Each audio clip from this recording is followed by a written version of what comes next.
It's September 16th, 1977. Ringo Starr releases Drowning in the Sea of Love. T-Rex vocalist Mark Bolan dies in a car crash. Soprano Maria Callas dies in Paris. And a new season of Wonder Woman premieres on a completely different network. Welcome to That 70s Review.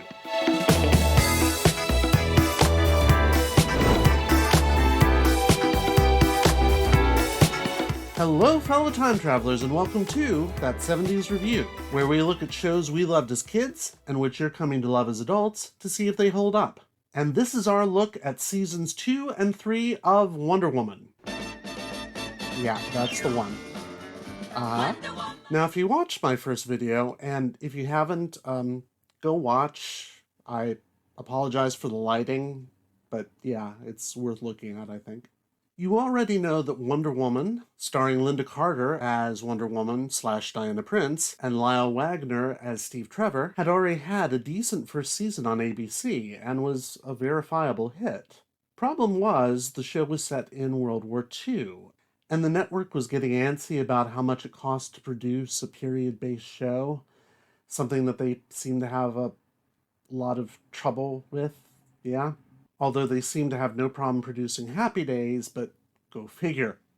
Luckily, CBS stepped in at just the right moment and said, hey, we'll run your show if you produce it, but only if you set it in the 1970s. Which may not have been the best of ideas, because it changed the show, so much so that it's a different show from season 1, both for better and for worse. And thus the show was saved. For a few seasons anyway.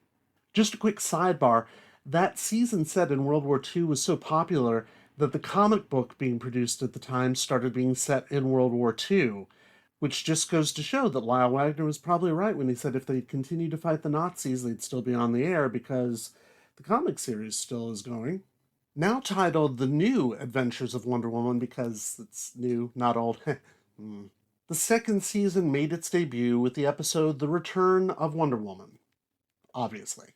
The show's title sequence is still a combo of animation and live action, and the theme is mostly the same, but it's different in a few parts, and some of them are a little painful. All of us are counting on you and the power you possess, putting all your might on the side of right.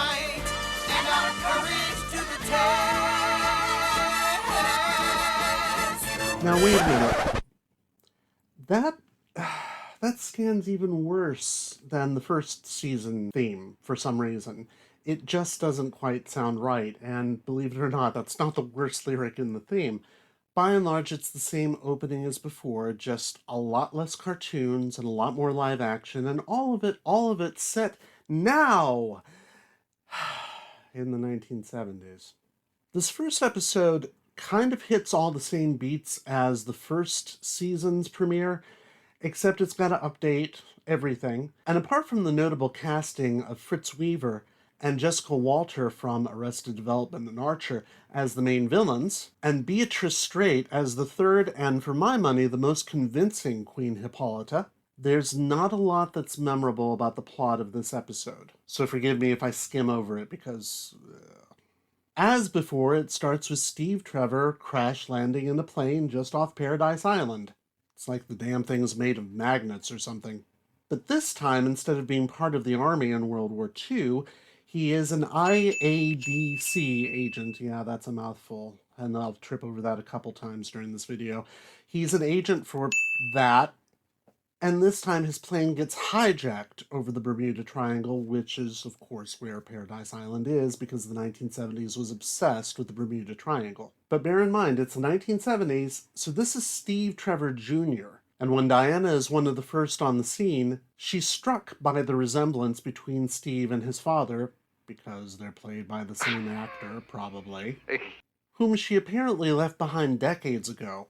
And who apparently never told her he had a son already, because given Steve Jr.'s age, he must have been alive during World War II, which raises a few funky questions, such as, why didn't Steve tell her he was married?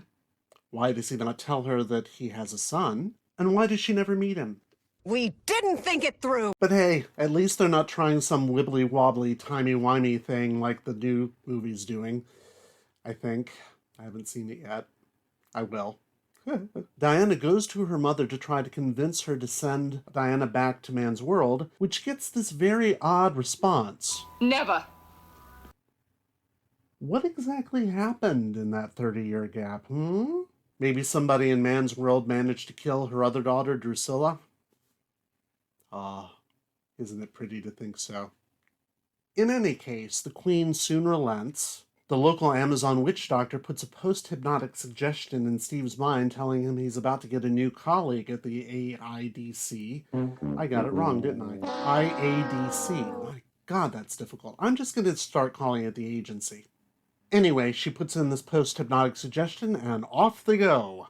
When she gets back to man's world, all Diana has to do is convince the agency computer that she's always been an agent there, which is a lot easier than she thought it would be. She has to rent an apartment in Washington, D.C. at 1977 prices, which turns out to be a lot harder than she thought it would be. Thank goodness Mama gave her some rare drachmas that she could pawn off. And she has to learn the ways of man's world again, which turns out to be a lot easier than we think it should be because she doesn't have to anymore. That's the one thing that makes sense. She's been there before. Maybe she just got good at it last time?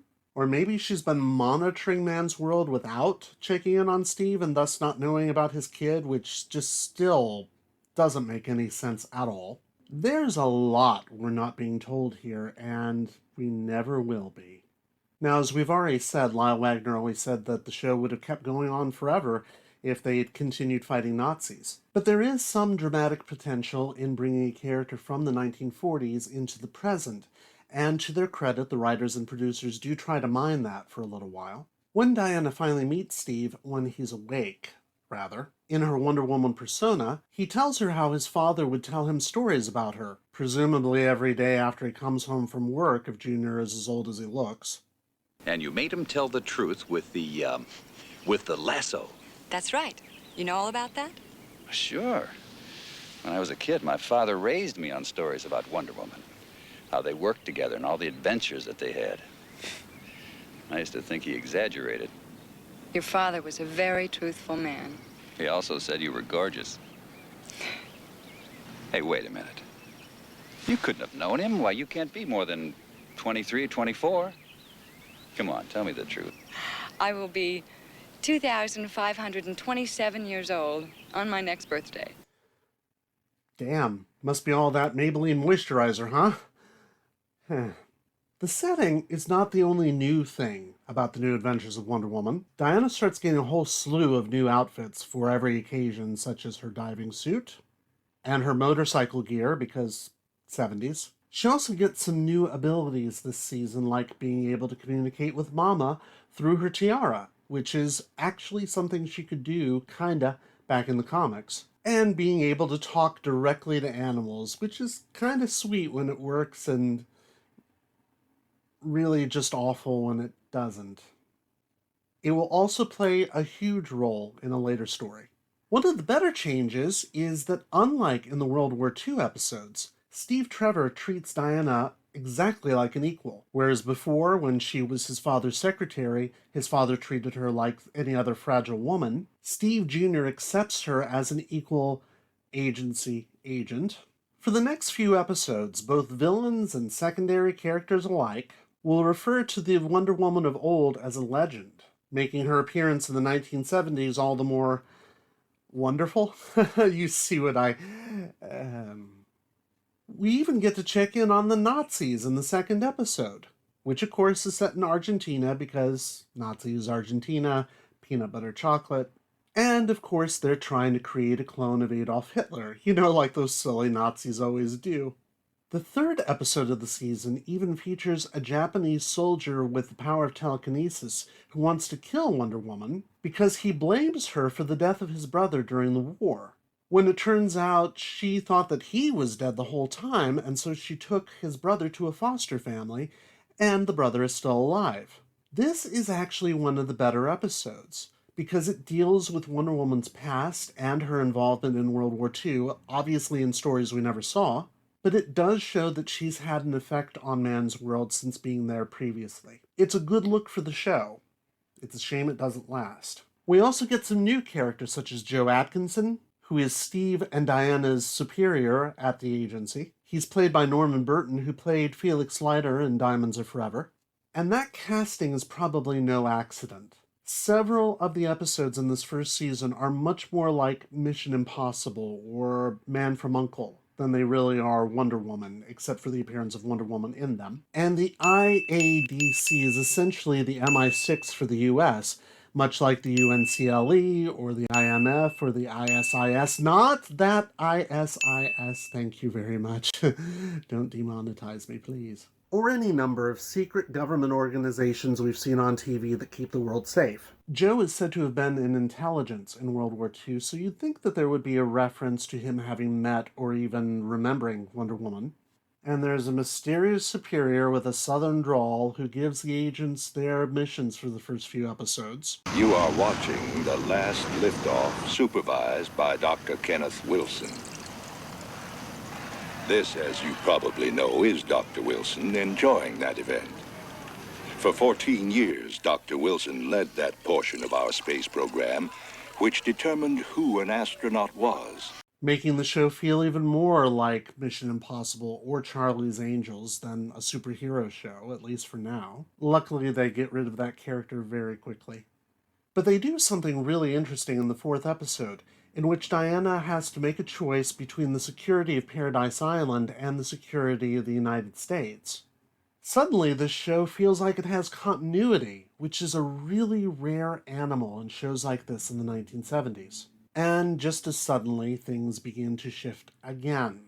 Most of these first 8 episodes are extremely watchable, with Diana and Steve making a great pair of secret agents, going undercover to foil various schemes, with Wonder Woman's help when it's needed, and the plots taking full advantage of the updated setting. There's also some great chemistry between Lynda Carter and Lyle Wagner, which somewhat belies comments made about their relationship later, which we'll get to.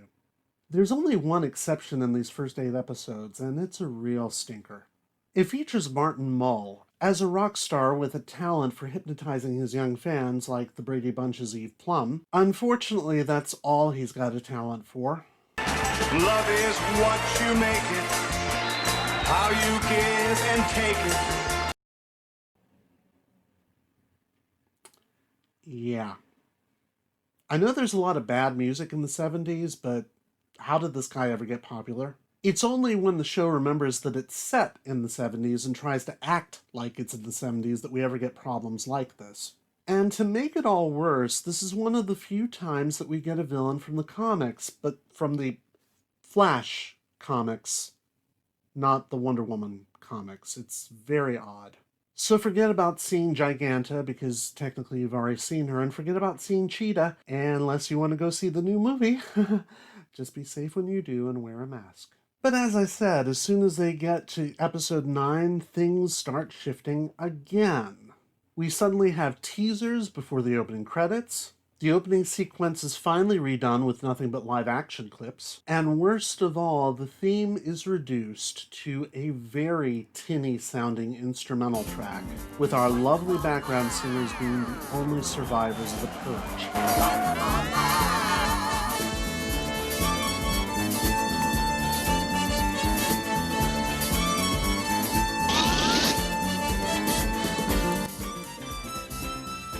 It's not a bad change necessarily, but it definitely signals that something has happened. And it absolutely has. As of this episode, Steve Trevor has been kicked upstairs and is now Diana's boss, sending her out on assignments rather than going out on them himself. With only a few rare exceptions, that's how the rest of the series is going to play out. And according to rumors, it's all because of what was happening behind the scenes. Remember all those hints that I kept dropping in the first video? Which again, if you haven't watched yet, go watch it. We'll wait. In an interview with TV Guide in 1979, Lyle Wagner implied that there were some tensions on the set, with the cryptic statement that some people don't like to share the spotlight. This was seemingly confirmed to be a reference to Lynda Carter when an unnamed source, Lyle Wagner himself, his publicist, it's still unclear, claimed that Carter had become difficult to work with because she had been told that she was a star now, and that she now believed that Wagner's presence was bringing the show's energy down. Personally, I'm very glad I never heard this when I was growing up and watching the show. Finding this out after years of loving the show is a bit like finding out your favorite aunt and uncle that you used to spend every weekend with were actually thinking about divorcing but didn't because of the kids. Yeah, it's a bit like that. Unfortunately, these stories do seem to track with Deborah Winger's comments from last time, but after his death, Lynda Carter said that she and Lyle Wagner had caught up, so maybe the bad blood was finally laid to rest? In any case, whatever was happening in 1979 on the set of the show was having serious repercussions for what was happening in front of the cameras. This has both good and bad effects for the remainder of the season, as it turns out. As for the bad, Lyle Wagner's on-screen time is reduced substantially, often relegating him to scenes with the agency computer Ira, who knows Diana's secret, and the itty-bitty robot Rover, whose dialogue is well-nigh unintelligible. And no, if you have the DVDs, it's not going to help you to turn on the captions, because even the captioners don't know what the hell that little thing's saying. And this brings us to another negative of setting the show in the 1970s for a segment I like to call Those Damn 70s Robots. From about 1977 onward, any show with even a hint of science fiction had to include some cute robot or pair of robots somewhere in the cast, and I wonder who is to blame for that. And thus, because of R2-D2, we get robots on TV. And thus we get Tweaky and Buck Rogers in the 25th Century with Dr. Theopolis. We get Muffet 2 in Battlestar Galactica. And on the other side of the pond, we get K9, which just goes to show that every cloud does have, indeed, a strontium lining. But in this show, we get Ira and Rover. And they're actually more of a mixed bag because it's kind of fun to have a computer and its, pet knowing Diana's secret, because amazingly computers can tell when you're wearing glasses. Go figure. But this often allows her to get help from them that she would never get from Steve, and sometimes that actually works in the story's favor. And besides, despite being completely incomprehensible, Rover can be kind of cute sometimes. Sometimes. On the other hand, Steve still needs a human foil, which leads to us getting S. Pearl Sharp as Eve, a character who only lasts about 5 episodes. Kudos to them for actually giving us an African-American actress in a fairly regular role, but again, she's only there for 5 episodes, and they really underuse her. Also, what little continuity we had starts going right out the window. Diana makes references to meeting Napoleon Bonaparte, suggesting that the Amazons had actually sent Wonder Woman, specifically Diana, to man's world before, but there's absolutely no follow-up, so it's a bit like the Doctor dropping names of historical figures that we'll never actually get to see him meet. As for the good, now that Lynda Carter has some confidence and has an entire season under her belt, it means that Diana Prince has a lot more confidence too. And to her credit, Lynda Carter does have the charisma to carry the show all on her own. I'll handle this. You're my prisoner. You're sadly mistaken, miss. You are mine. We'll see about that.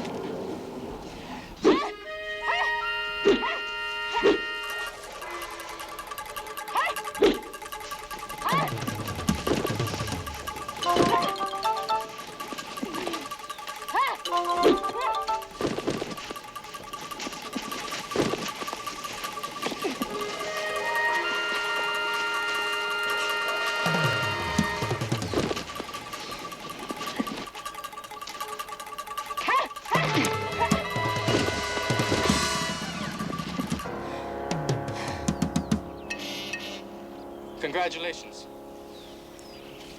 to both of you. You are a credit to the IADC. Oh, well, it's nothing that any other red-blooded American girl couldn't accomplish. But there's been a time jump somewhere between these episodes. Suddenly she's gone from being a brand new agency agent to being the top agency agent, feared and reviled by criminals all over the world. In fact, we know that there's been a time jump because in that aforementioned 9th episode, which features Roddy McDowall, who was a regular face in TV and movies at that time, there's a line that suggests that she's been with the organization for at least 2 years. Well, Diana, it's been a long time, 2 years. I should have guessed it. Well, you've come a long way in 2 years. More than long enough to have made many, many enemies in the present day. Screaming Javelins, for instance, features our old friend from Laugh-In, Henry Gibson, and from the first season's first episode, as the delightfully fruity Mariposa, who has previously faced off with Diana in some untelevised adventure and now wants to kill her, as most butterflies do. And upping the LGBTQ content in these episodes, Episode 16 of the second season brings us the famous female impersonator Charles Pierce, playing an assassin who's specifically targeting Diana. She must be a pretty formidable lady if all the drag queens want her dead now. I'm not going to entertain drama, chaos, confusion, and madness. And he's not the only one, judging from the sheer number of people who break into Diana's apartment.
It gets so regular you have to wonder how much she's having to pay for renter's insurance. Hope Mama gave her enough drachmas. Lynda Carter also gets a chance to show off her ever-expanding acting range. In The Deadly Toys, where she plays an android duplicate of Wonder Woman created by the Villain of the Week, and in Light-Fingered Lady, where she gets to go undercover as a jewel thief and show off her bathing costume. Both of these episodes turn out to be both watchable and enjoyable. And as in the first season, the show often shines the brightest when it delves into science fiction. In the two-parter Mind Stealers from Outer Space, and I swear to God that's actually what it's called, we get the return of our old friend Andros, played now with a strangely notable accent by Dak Rambo. And yes, that's actually his name. In the intro, Diana refers to him as Andros' son, even though he also goes by Andros, but he makes references that make it sound like he remembers the previous encounter. Maybe there's been another adventure off-screen, or maybe he's regenerated since we saw him in 1943. But like I said, there's a lot of this sort of thing going on in this new season. He's been sent back to Earth by the Council to track down a race of alien entrepreneurs. No, not that race of alien entrepreneurs, doing the aforementioned mind stealing of humans to sell their minds across the universe, or something or other. After failing to defeat them in footage lifted from this island Earth, Andros is told by the Council that he has only 7 days to track them down before the Council sterilizes the entire planet. For people who say they're all about keeping the galactic peace, they sure as hell make a lot of threats, don't they? Now, this is one of those instances when you have to ignore a lot of 70s stuff in order to fully appreciate this episode. It's got a very creepy B-movie sci-fi plot, villains that are actually a match for our hero for once, and some pretty high stakes for failure. It's also at times genuinely scary, or at least it was to a 7-year-old boy at the time. There's a scene in which one of the students that the Skrill have taken over, by the way, that's their name, the Skrill, is being interrogated by Diana and a doctor who doesn't know what's going on and who disbelieves Diana when she says that the student's been taken over by an alien. And then Diana uses her lasso to force the alien to tell the truth, which results in this scene. Either I get hold of the girl's parents, or you get hold of a court order. We wish no harm to the child, but we cannot release the Skrill. I feel I can create a response. Oh, please, Doctor, don't let him hurt me. Doctor, may I talk to Debbie? I don't want to talk. I promise you that I will not use force. Only this.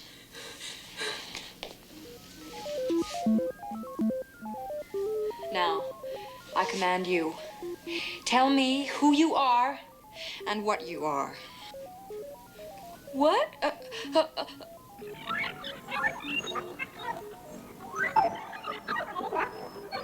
I command you, answer.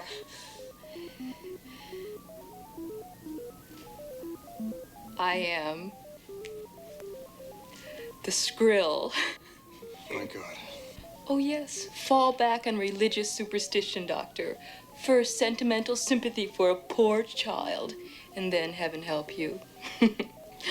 If I had your mind, Doctor, I'd shred it or throw it out. It wouldn't be worth the saving. Stop it! We're not interested in your squalid prejudices, Skrill. Where's the girl Debbie's mind? Answer. In the storage racks. In the place we're hiding. Is Debbie's mind all right? What there is of it. For a kid like me, that was some high-octane nightmare fuel, and scenes like this haunted my nightmares for years afterwards. Of course, the Skrill might have given me nightmares for other reasons, because they look like this. And even worse, the Sardor. Sardor? Okay, Sardor, creature that Diana can barely hold off, looks like this. And on top of that, we get Vincent Van Patten, who you just saw there, giving a performance that is so over the top he might as well have a mustache so he can twirl it.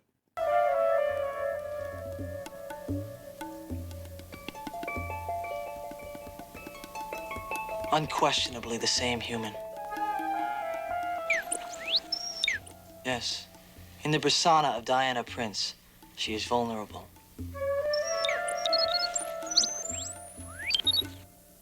Yes. I do believe that the Sardor will be quite effective. And with this, he will even be more so. All that being said, this is a fun two-parter that's a callback to the previous season, or series, even down to Andros asking him once again to come into space with him. Though I'd rather go with this Andros than, no offense to Tim O'Connor, but yeah, the age difference. But she doesn't, and maybe it is the age difference because after all, she is 2,726, and if he's been watching the Earth for 3,000 years, maybe she's just not into older men, which is fine because most of the men on Earth are probably younger than she is. Just not poor Steve Jr.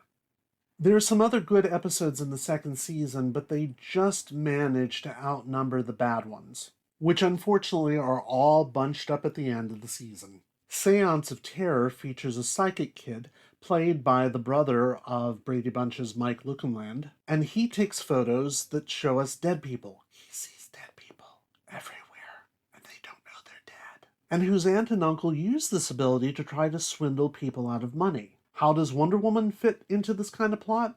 How does the agency fit into this kind of plot? No clue. They just do. We also get The Man Who Wouldn't Tell, with MASH's Gary Berghoff playing against type as a ladies' man, an all-around waste of oxygen, who accidentally discovers a secret explosive formula while working as a janitor. Yeah, that's the plot. And then we get the first of two backdoor pilots, The Girl from Islandia, about a girl from another dimension, obviously called Islandia, which Diana, for some reason or other, knows everything about, except how to get the girl back. And, of course, how to make it a good enough story to be picked up as a series. Yeah. And we finish out the season with the Murderous Missile. Magic missile! Magic missile! In which an entire small town in California gets taken over by some redneck saboteurs trying to get their hands on a mind-controlled missile. Yeah, it gets kind of weird by the end. That might just account for the series starting to drop in viewing figures by this point. And it's clear from some of the choices that the producers make with the third season that they're trying desperately to claw back the younger viewership. Unfortunately, that third season just happens to coincide with another trend in the 1970s, disco. Before we get to all of that mess, let's take a break. Look who's turning Diet 7-Up. I guess you have to give up a lot to fit into your costume, huh, Linda? I don't have to give up anything, Don. Remember, I'm a star. Besides, any diet drink can help me fit into my costume. Then why the Diet 7-Up, sweetie? Because it's crisp, it's light, it doesn't have that funny diet taste. Why are you drinking it, Don? Well, I like the taste, too. That's impossible. Why is that? Because you don't have any taste, Donnie, dear. Oh, you're a beauty. Ooh, a dandy. Diet 7-Up. The only thing you give up is calories. When a playful dolphin becomes a government secret weapon that slips into the wrong hands, Wonder Woman tries to net the dolphin nappers. Diana goes fishing for clues and discovers a plan to take control of a $100 million community by turning that dolphin into the most dangerous creature under the sea. A naval ship explodes, and Wonder Woman is sent reeling into action against a school of piranhas, whose real target is the world's largest oil tanker. But before it takes its spill, so does Diana as she's caught by the thieves. And fish fly as Wonder Woman dives into the deep on a countdown collision course with a missile-mounted dolphin. It's mad controllers, a Navy gunboat, a mate being used as bait, and a shark who makes any water unsafe. It all cooks up a fish story that could be the one to swallow Wonder Woman, hook, line, and sinker. Don't miss the next Wonder Woman.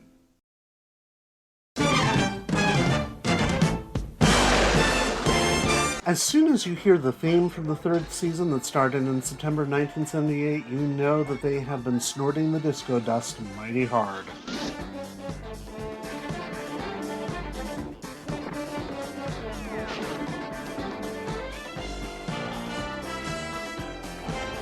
The opening theme is now a jazzy disco version. Our lovely background singers have transitioned into men, which isn't nearly as cool as it sounds.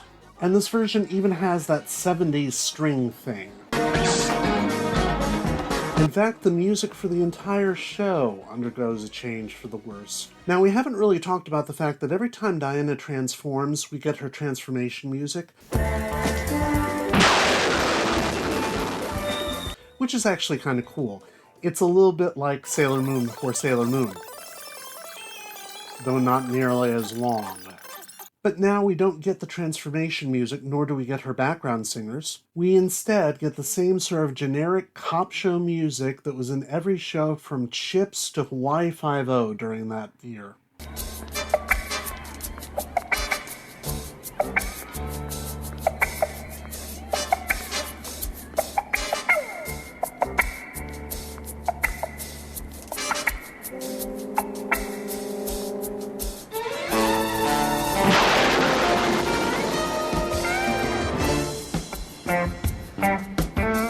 Of course, when that generic crime drama music isn't playing, we get disco music, which starts making its way into the plots themselves. The very first episode of the third season, My Teenage Idol is Missing, stars Leif Garrett, yeah, that guy, playing a version of himself, or rather two versions of himself, because he's playing himself as the singer and also the twin brother of the singer. It also stars his sister playing a fan who is in love with him, which is just a little too Donnie and Marie for me, I'm sorry. And who gets Diana's help when she realizes that the singer has been kidnapped. Now, if you remember the summer of 1978, as some of us do, you probably remember that the song I Was Made for Dancin' was on the radio every time you turned it on. And if you've already suffered that once in your life, you may want to skip this episode because you will hear that song again and again. This is how the season starts. It's also where some of Diana's outfits and abilities start to get even weirder, even by the standards of this show. She gets a few more of those nifty costume changes, including a skateboarding outfit because, of course, it is the 1970s. And this is also when she talks more with the animals, just like Dr. Dolittle. To be fair, she did this in the comic book too, and it was even weirder there, but still. It comes in incredibly handy when we get episode 9 of this season, The Deadly Dolphin. Yeah. But that's also the episode in which she shows the ability to chase off sharks by doing whatever this is. Your guess is as good as mine. At first, it feels like we're going to start getting the kind of episodes that we could get on any cop drama of that time. Namely because the show becomes less about Wonder Woman and more about Diana Prince. If all you're doing is breaking up a car theft ring, as she does in the second episode, then why do you need superpowers at all? But hey, at least the network is now allowing her to punch people, which strangely enough she wasn't able to do in the first 2 seasons, so progress?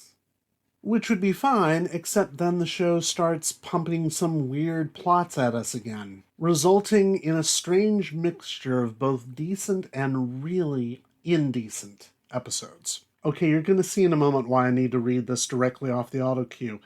An episode about a scientist who develops a way to control human movement and emotions in order to make money for his research through sports betting. Damn, that sentence has a lot in it, doesn't it? A story like that ends up becoming a standard story about the mob controlling sports. It does put Diana in some peril when her partner gets controlled by said scientist and tries to kill her, but instead of turning into Wonder Woman to handle it, she takes care of it herself. So why is the show still called Wonder Woman and not Diana Prince IADC Agent? The Fine Art of Crime brings back Ed Begley Jr. in a role that nobody really wanted him to return in, which is why I didn't mention it in the first place. In an otherwise interesting story about a criminal mastermind freezing human beings into statues in order to use them to steal precious artworks. And this one's actually a bit creepy, especially when he traps Wonder Woman into being one of his latest acquisitions. Similarly, the episode Disco Devil... I'm sorry, that's actually what it's called. Disco Devil features 2 men who are able to absorb the memories of other people and erase them, which leads them to do espionage on the owner of a discotheque, because that's what you do when you have abilities like that. And who should the DJ there be but none other than Wolfman Jack? Because, of course, it is 1978. The plot actually isn't bad. It isn't as bad as I've made it sound to be, but the music, ugh, yeah. And speaking of casting you could only get in a 1970s show, the villain and her primary victim in the episode Formicida are played by none other than mime couple Shields and Yarnell.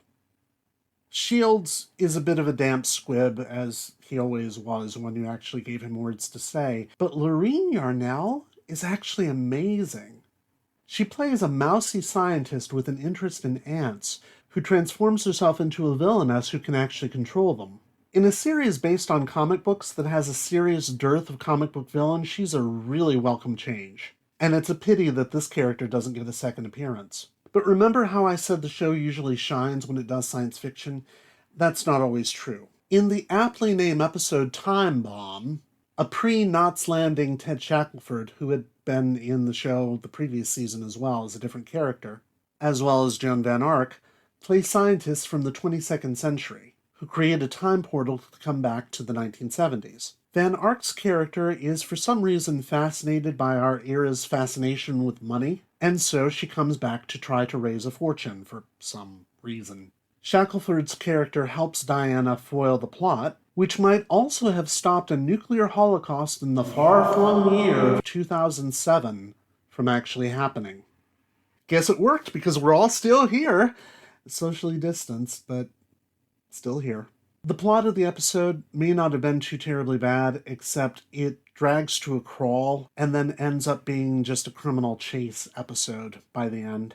It does give us one enticing little nugget of trivia, though. At one point, Van Ark's character says, "They're on to you, and all because of Wonder Woman. She's as meddlesome in the 20th century as she is in the 22nd. Clearly stating that Diana will be around in 200 years, even if there's been a nuclear holocaust in 2007.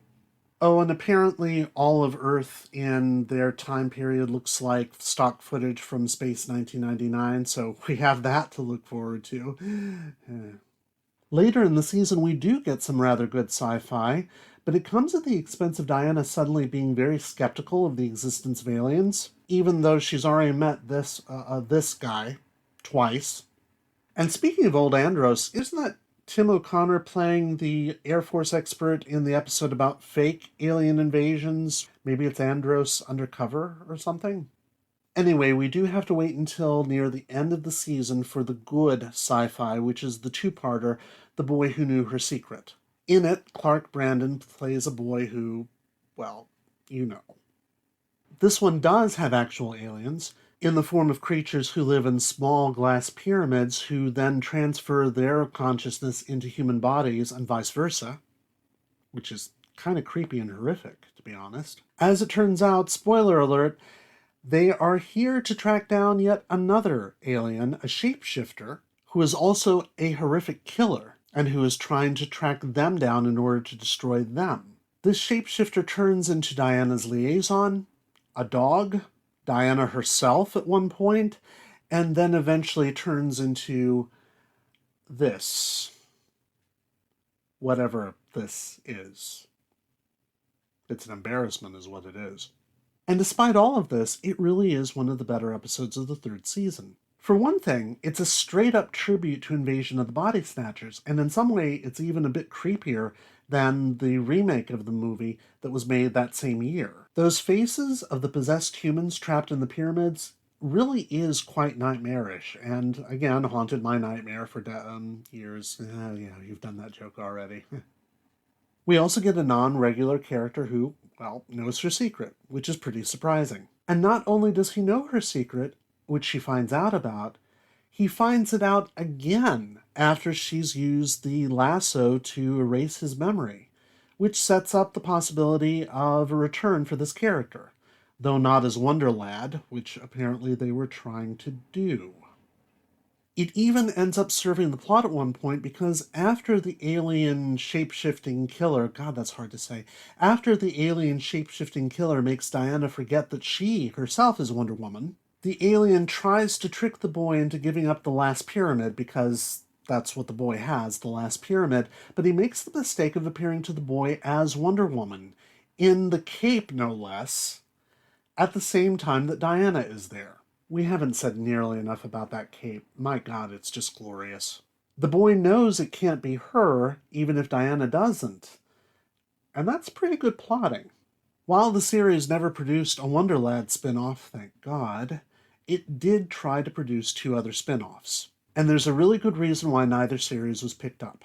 We've already talked about the girl from Islandia from the previous season, which also features Diana doing a Vulcan mind meld with this girl for some reason. Nothing about the episode makes sense, and the resulting series probably wouldn't have either. And then in the third season, we get the worst attempt at the spin-off with The Man Who Wouldn't Die, which is about, well, you get it. Do I have to do everything for you? We will talk about why that one is so bad in just a moment. I wish I could say there were some good episodes to leaven out the rest of the season, but I'd be lying. The rest of the season includes a skateboarding story, naturally, the aforementioned Deadly Dolphin episode, which at least gives us Brian Tochi to look at, which is awfully nice. A fairly poor tribute to Donovan's Brain, starring John Carradine, and I'm sorry, but when Doctor Who did a disembodied brain a few years earlier than this, even they made it look better. An episode about a dating service for no apparent reason. I guess it was another 70s thing.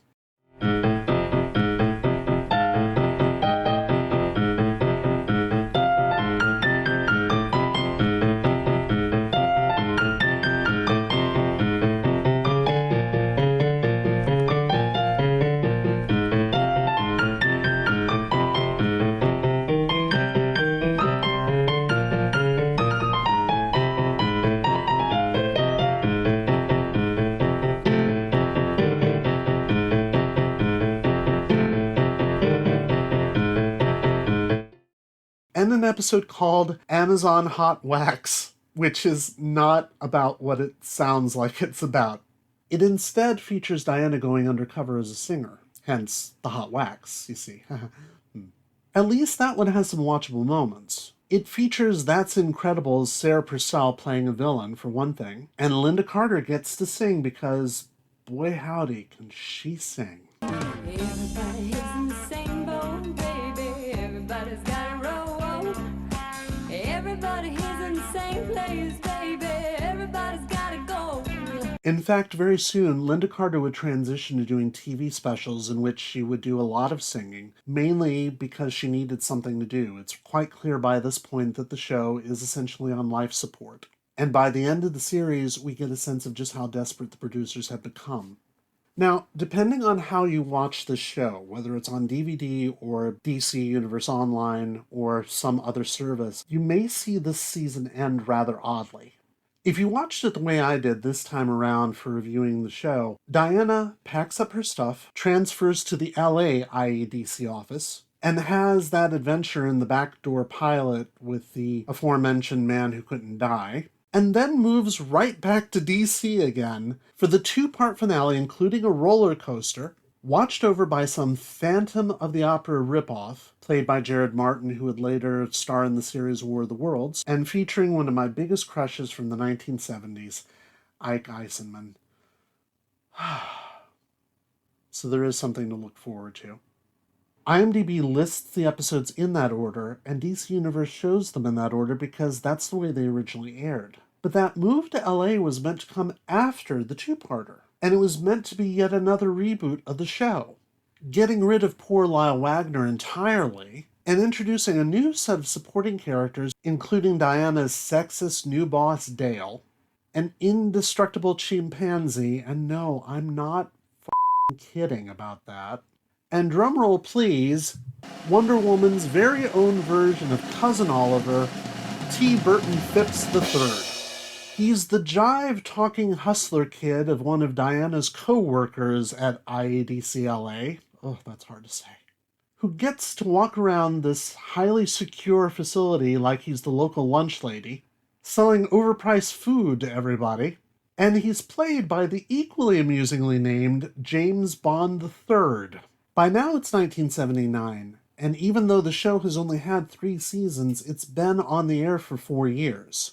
And the producers at this point are obviously trying their best for a 4th season, but that ain't gonna happen. And it probably doesn't help matters that not only did those episodes air out of order, they aired months apart, showing just how little the network seemed to care at this point. By then, it's August 1979. CBS decides to move the Incredible Hulk into Wonder Woman's slot so that they can introduce some new show called The Dukes of Hazzard or something. Yeah, that's probably not going to go anywhere. And Lynda Carter sings her gorgeous way into the sunset, while Wonder Woman is never seen on television again. I said Wonder Woman is never seen on television again. The big screen, however, is another matter. So how do these last 2 seasons rate? I give them 3 out of 5 golden lassos. Lyle Wagner was right about one thing. If they'd kept Wonder Woman in the 1940s, then they probably wouldn't have had so many episodes that date the show as they do in seasons 2 and 3. And if it had gone on for longer than World War II did, well, there was precedent for that in the 1970s. Sticking to their sci-fi homage episodes might have worked, but as we've already seen, even those weren't all that great from time to time. Even a trip back to Paradise Island would have been a welcome change. But by the 3rd season, we don't even have the invisible plane anymore. And I miss the invisible plane, I really do. But the biggest mistake is shifting the show's focus from Wonder Woman, after whom the show is named, after all, to Diana Prince, basically making it just another cop drama, or even a Bionic Woman clone for that matter, with occasional forays into international intrigue, and more regular forays into outright stupidity. It really makes no sense to call a show Wonder Woman and not have Wonder Woman in it. Oh, I suppose you could call it something other than Wonder Woman, but then you run into the possibility of something like this happening again, and nobody wants that. It's probably best that it ended when it did. And that's it for this edition of That 70s Review. In the meantime, if you want to see more of this sort of thing, give this video a thumbs up, hit that subscribe button, do that thing with the bell that you do, and tell me in the comments what shows from the 1970s that you would like me to cover. Till next time, stay safe and stay groovy.